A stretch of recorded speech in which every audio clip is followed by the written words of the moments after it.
Tak for det. Det farligste, der kan ske i et samfund som vores, det er, hvis vi begynder at tage vores demokratiske frihedsrettigheder for givet. Det må vi aldrig gøre. Et demokrati som det danske er ikke noget udskivet. Vi skal værne om det. Vi skal passe på det. Og så skal vi alle sammen huske på, at det kun er omkring hver femte af verdens knap 200 nationer, som har en fri og demokratisk grundlov svarende til vores. Derfor er grundlovsdag uhyre vigtig for alle os danskere. I dag fejrer vi vores folkestyre, vores frihedsrettigheder, vores demokrati, vores ytringsfrihed. De rettigheder og den tryghed, som vi alle sammen har her i Danmark, det er langt fra noget, som er alle verdens mennesker forundt. Men heldigvis så oplever vi lige nu, at der tændes et nyt håb i flere dele af verden. I Nordafrika og i Mellemøsten. Det arabiske forår har skubbet gang i en udvikling, som aldrig kan skrues tilbage. Vi er lige nu vidner til en historisk opløsning.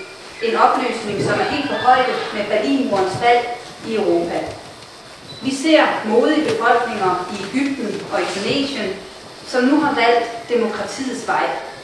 En vej, som skal lede frem mod frie valg. En vej, hvor befolkningerne selv skaber deres fremtid. Omvæltningerne i de lande er en historisk chance for de demokratiske kræfter.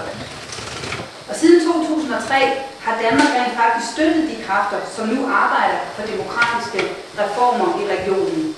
Det kan vi alle sammen være stolte af. Vi må og skal understøtte den demokratiske udvikling, og vi skal indrette vores samarbejde med de her lande, så det står klart, at demokrati og reformer betaler sig. I nogle af landene, der er de legitime krav om reformer desværre blevet mødt med massiv vold og undertrykkelse. Ikke mindst i Libyen, der ser vi, hvordan en brutal diktator nægter at løsne sit jerngreb om befolkningen. Lige nu deltager danske fly i NATO's håndhævelse af Sikkerhedsrådets resolution over Libyen, og det sker med bred opbakning fra det danske Folketing. Og det var jo som bekendt et historisk enigt Folketing, der sendte danske fly til Sicilien for at deltage i beskyttelsen af civilbefolkningen i Libyen. Men desværre så varede enigheden kun kort.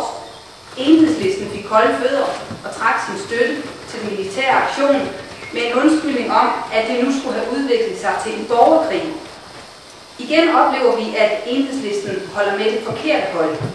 Ved at trække deres støtte, så støtter de indirekte Gaddafi. Gaddafi er nemlig den eneste, der har gavn af tøvende og vaklende lande og partier. Han kan spille dem ud mod hinanden, og han vil gøre alt, hvad han kan for at splitte den koalition ad, der skal sikre, at han ikke begår folkedrab. Hvis nogen et kort øjeblik havde troet, at Enhedslisten for alvor ønsker at være med til at sætte dagsordenen i international politik og fremme demokrati i verden, ja, så fik vi alle her syn for sagen. Enhedslisten brugte desværre den første undskyldning til bekvemt at sætte sig ud på sidelinjen, alene for at undgå det ubehagelige, som nu engang er en del af virkeligheden, hvis man vil forhindre diktatorer som Gaddafi i at udføre deres brutale magt. Men heldigvis så står alle Folketingets øvrige partier fast.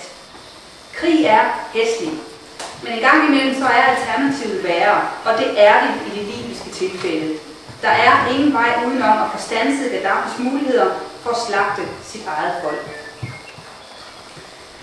Den amerikanske aktion mod Osama bin Laden, det var en skelsættende begivenhed i indsatsen mod terrorisme. Den er kulminationen på flere års systematisk indsats på et stærkt internationalt samarbejde, der har sat Al-Qaida under pres. Men vi må ikke være naive. Faren for terrorangreb er ikke forsvundet, heller ikke her i Danmark. Al-Qaida og andre terrorgrupper vil fortsætte, og vi skal stadig gøre alt for at beskytte det danske samfund mod terror. Herhjemme der oplever vi stadig terrorister, der går direkte efter Jyllandsposten, som hævn for avisens offentliggørelse af Muhammed-tegningerne. Desværre så eksisterer der stadig i radikale islamistiske kredse et had mod de frihedsværdier, som vores samfund bygger på. Et hvert angreb på Jyllandsposten er et angreb på os alle sammen og på vores fælles frihedsrettigheder. Og derfor er det helt afgørende, at vi i fællesskab kæmper for og står fast på det frie samfunds værdier. Den internationale indsats i Afghanistan er helt central i kampen mod terror. Opgaven er ikke færdig, men vi er jo nu ind i en ny fase. Afghanerne er i år begyndt at overtage ansvaret for deres lands sikkerhed. Vi træner allerede afghanerne, så de kan overtage det fulde ansvar med udgangen af 2014. Vi har grund til at være tilfredse med, at et bredt flertal i Folketinget her i foråret blev enige om en gradvis omstilling af det danske bidrag frem mod 2014. Og her på grundlovsdagen er der alt mulig grund til at sende en hyldest til vores soldater i Afghanistan og i andre lande. De må på intet tidspunkt være i tvivl om den opbakning, de får fra os herhjemme. Det samme gælder deres familier og pårørende. De må dagligt leve med den frygt, det er at have deres unge mennesker udsendt i krig. Vores soldater yder en kæmpe indsats, og indsatsen nytter. Siden vi startede i Afghanistan, har 10 gange så mange fået adgang til sundhed. Over halvdelen af børnene går nu i skole, også pigerne går i skole, og der er trykt mere end 140 millioner skolebøger. Det fortjener vores største anerkendelse og respekt. Ytringsfrihed og pressefrihed, det er 2 vigtige grundpiller i demokrati, og demokratiet kan ikke overleve, hvis vi ikke alle sammen har ret til at tale frit og sige det, som vi mener. Desværre så er det langt fra altid det billede, der tegner sig, når man ser på tingene globalt. Vi ved jo godt, at det står slemt til i lande som Kina, Nordkorea, Libyen og Uzbekistan. Vi ved også godt, at ytringsfriheden og pressefriheden ikke sådan stortrives i store dele af Mellemøsten. Men når pressefriheden halter i et EU-medlemsland som Ungarn, ja, så er problemet rykket alt for tæt på.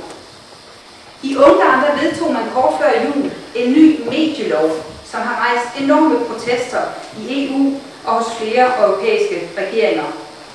Den ungarske regering har besluttet at lave et medieråd, som har fået magt til at lukke eller udstede store bøder til tv-stationer, radiostationer, dagblade eller aviser, hvis ikke de laver en såkaldt afbalanceret dækning. Det er alene medierådets medlemmer, der afgør, om den her balance er overholdt, og de medlemmer består udelukkende af repræsentanter fra regeringspartiet i Ungarn, som vandt magten i efteråret. Den internationale journalistsammenslutning har udtalt, at den nye ungarske medielov er fuldstændig uforenelig med pressefriheden og ytringsfriheden. EU har omgående krævet, at dets medlemslande skal være forbilleder for pressefriheden, og heldigvis så har presset fra EU og fra de andre EU-medlemslande virket. Ungarn er blevet tvunget til at ændre sin nye medielov. Også den danske regering deltog aktivt i kritikken af Ungarn. Situationen viser, at ytringsfrihed og pressefrihed ikke er nogen selvfølge. Heller ikke i formelt demokratiske lande som Ungarn. Danmark må, sammen med alle andre demokratiske lande, stadig holde fast i, at kampen for ytringsfrihed og pressefrihed til stadighed skal kæmpes.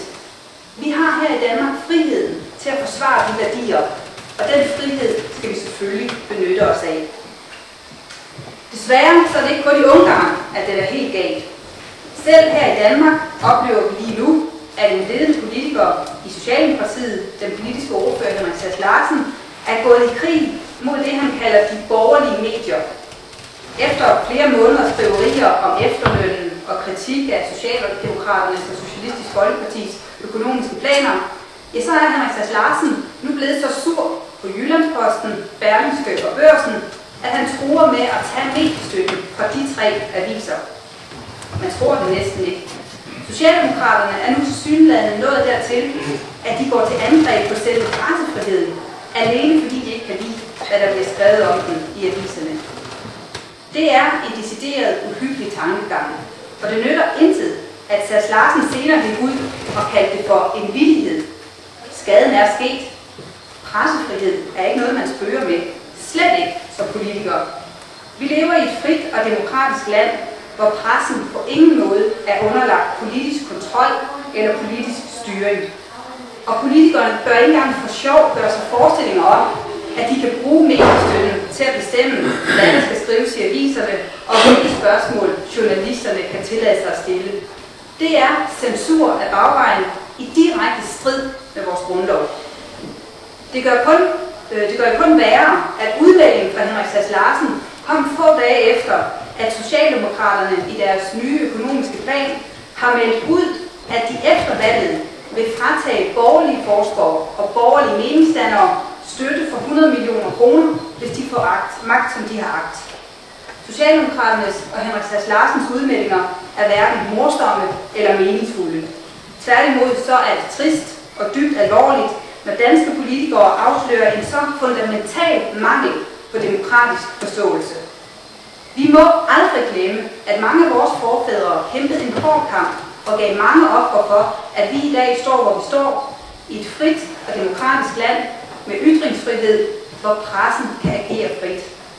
Opgiver vi at beskytte de værdier, så risikerer vi at skrue Danmark århundreder tilbage til en tid, hvor alt var kontrolleret, og hvor valget stod mellem enten de politisk korrekte holdninger eller et liv i forfølgelse. Det må aldrig ske, og det må selv Henrik Sass Larsen kunne forstå.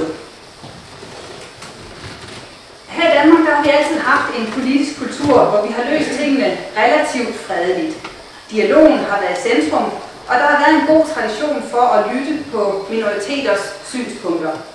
Det så vi tydeligt tilbage i januar, hvor den islamistiske organisation Hizb ut-Tahrir ville holde et meget stort debatmøde i intet mindre end Det Kongelige Bibliotek i København. Formålet med Hizb ut-Tahrirs møde, det var at sætte fokus på pligten til væbnet modstand for muslimerne i Afghanistan. Det var altså indirekte en trussel mod de danske soldater og andre vestlige soldater i Afghanistan. Ikke overraskende, så satte det en del danske sind i kog. Vores konservative kulturminister, Per Stig Møller, opfordrede Det Kongelige Bibliotek til at aflyse mødet. Det afviste Det Kongelige Bibliotek pure. Og direktøren på biblioteket er da også selvfølgelig i sin gode ret til at afvise, at politikerne blander sig. Men det førte berettiget til en stor debat om det var en klog beslutning, at Det Kongelige Bibliotek skulle lægge lokaler til et så omstridt debatmøde. Min personlige holdning er, nej. Jeg synes ikke, at Hizb ut-Tahrir skulle have haft lov til at holde deres kontroversielle debatmøde i Det Kongelige Bibliotek. Ikke fordi de ikke har forsamlingsfrihed og ytringsfrihed. Det har de selvfølgelig. Hizb ut-Tahrir er en lovlig organisation i Danmark, og derfor må den, som alle andre foreninger, holde møder lige så meget, som den vil. Men omvendt, så har vi altså også lov til at sige Hizb ut-Tahrir imod. Det Kongelige Bibliotek har på ingen måde pligt til at sætte deres lokaler til rådighed for Hizb ut-Tahrirs anstødelige debatmøder.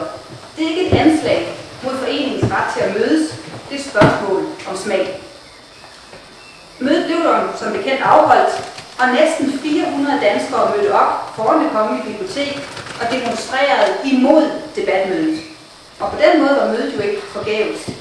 Som samfund blev vi tvunget til aktivt at forholde os til en fanatisk bevægelse, der udfordrer vores moderne værdier, og det fik os til at overveje, hvad vi i fællesskab kan gøre for at bekæmpe reaktionære angreb på vores frihedsidealer.